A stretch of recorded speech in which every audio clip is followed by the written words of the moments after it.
Let's bring in the former National Security Council head, Michael Allen. Michael, welcome back. Hey, thanks for having me. Michael, first off, your thoughts about where we're at 12 days in. I talked to you at 8 days in. Where do you think now? Well, I think we've made good progress on the stated objectives. First and foremost, to degrade Iran's ability to project military power and also to destroy the vestiges of their nuclear program. Things are getting more complicated, though. Of course, I think it was in the Iranians' playbook, and we knew they would do it, but they would come after the United States around the region, and they've had some unfortunate success in that area.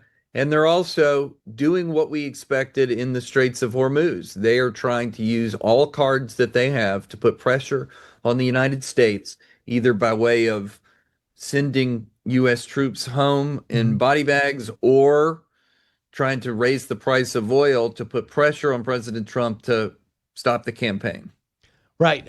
And where they hit the oil field over in Saudi Arabia, they hit some desalinization configurations over in Bahrain. And they're trying to, they hit some civilian sites to try to freak out the population.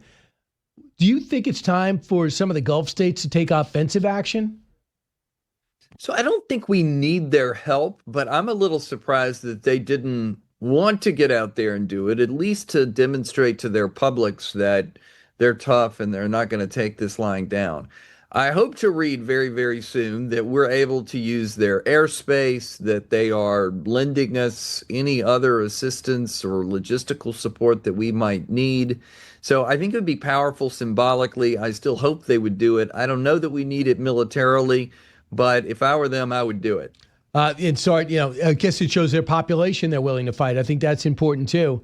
For the Iranians, I think the next phase is we're going to start slamming them in the heartland, going after the Revolutionary Guard forces, as well as the Basij, and then we're going to have a question of, do we take that oil island that they have, because that's where almost all the oil is processed.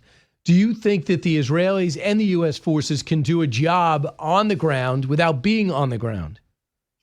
Well, I think it's going to be really difficult for them to take Kharg Island. This is essentially the big shipping logistics hub for Iran. It's not that it's so difficult militarily, but what kind of issues does that raise in terms of spiking oil? Do the Iranians begin to sabotage some of their own equipment? Does that mean we have a further gain in the Iran in the oil market abroad? So I think we have to be careful to make sure that we're approaching this particular energy asset smartly, because if we have regime change, it's a big if and maybe a long shot, we need most of their oil infrastructure to work for a new government that we want to succeed. So what would be hard about taking Kharg Island? The adjustment of controlling the oil? Yeah, I think so. Make sure that they don't sabotage it. I have heard that the Navy, if we're going to do sort of a landing, needs different types of ships. That's not to say we couldn't parachute people in there to try and seize the right part of it. But if they see us coming, I think they may think to themselves, well, we need to figure out a way to throw away the key to this place so that the Americans can't control it in the long term. Now, we have some of the most sophisticated troops in the world, so maybe we can figure out a way to forestall this, but we have to think of sort of the geopolitical and pricing implications that it would raise if we did it. I laughed at the headline in the New York Times today. It says America was surprised that the Strait of Hormuz was going to be an issue when they started this. I mean, so they teach you that in 11th grade social studies, like where most of the oil comes from and some of the challenges in the region. They anticipated it. The question is, what can we do to start escorting ships or mitigating it? Correct? Exactly. And I've been trying to do a little work on this myself and talk to an admiral recently who has some experience in this. I think the position of the U.S. Navy is they really need to do this in 2 or 3 weeks, because we need to further degrade the targets near the straits to ensure not only that there are no drones, but any other way, missiles, short-range ballistic missiles, ways for the regime to attack as we passed through the straits. So the Navy, I believe, is saying something to the effect of, yes, sir, we can do this. We've been planning on this for years and years, but security needs to improve before we take on this mission. It's not simply just escorting a tanker or two down a tough strait of water. Michael, I think one of the key elements of this fight is that right now the Iranians have no ability to regenerate any of their rockets, missiles, or drones. They can't make them anymore. So what they have is what they have, whether it's big or small or diminished or not. This is what they have. They're not going to be able to continue production. How does that affect the strategy? Well, I think it helps us tremendously because as we further degrade their ballistic missiles capability, that helps, one, our bases, our people in the region. Two, it helps Israel. Their ballistic missile program is, of course, a system of systems. They have, as you say, factories. They have assembly places. They have places they hide it. They have launchers. That's why it's taking so long. And we need to give this campaign another 2 to 3 weeks to continue to degrade the ability of the Iranians to be able to shoot off the missiles. And when we have finally achieved this, I think the United States is going to be in a much safer position, and the region will be in a much safer position. Working with George W. Bush during the Iraq War, you know what it's like having people almost cheering against you. It was nuts, not in the beginning, but certainly at the end. Everybody knows the war's lost. Harry Reid. Meanwhile, the surge happened, and you guys actually won the war. And Barack Obama threw it away when he pulled all the troops out. But I want you to hear some of that right now. Here is Richard Blumenthal, cut 12. I emerged from this briefing as dissatisfied and angry, frankly, as I have from any past briefing in my 15 years in the Senate. Really? Because the Republicans came out feeling well briefed, and he came out feeling this way. Cut 13. I am fearful. That's the path that we're on right now. Literally, Russia seems to be aiding our enemy actively and intensively with intelligence and perhaps with other means, and China also. So does anyone think that Russia isn't always working against us? And that's been the case since the end of World War II? But go ahead, Michael. You know what it's like hearing this. Yeah, we've been talking about the axis of upheaval for a few years now. We know that the Iranians and the Russians are as thick as thieves. Yeah, I thought that was a cheap shot, of course, from the senator. The administration is briefing the right members of Congress, especially on the committees and the Gang of Eight, those that are in the senior leadership position, on a lot of different detail.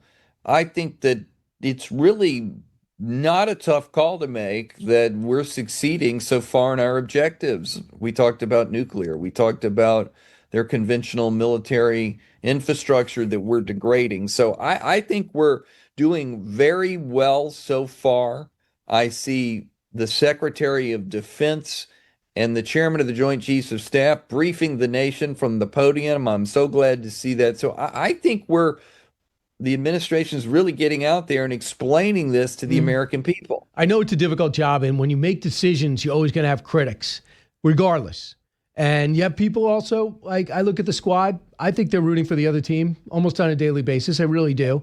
Others try to play it, and see political advantage. When I look at Senator Warner, Senator Kelly, people that have been briefed to the highest levels, Democrats and Republicans for decades, and they're pretending as if Iran wasn't a problem that we had to deal with every day. But I want you to hear Jake Sullivan.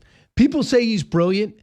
I thought it was some of the worst foreign policy decisions in my lifetime, but he feels bold enough to talk. Cut 10.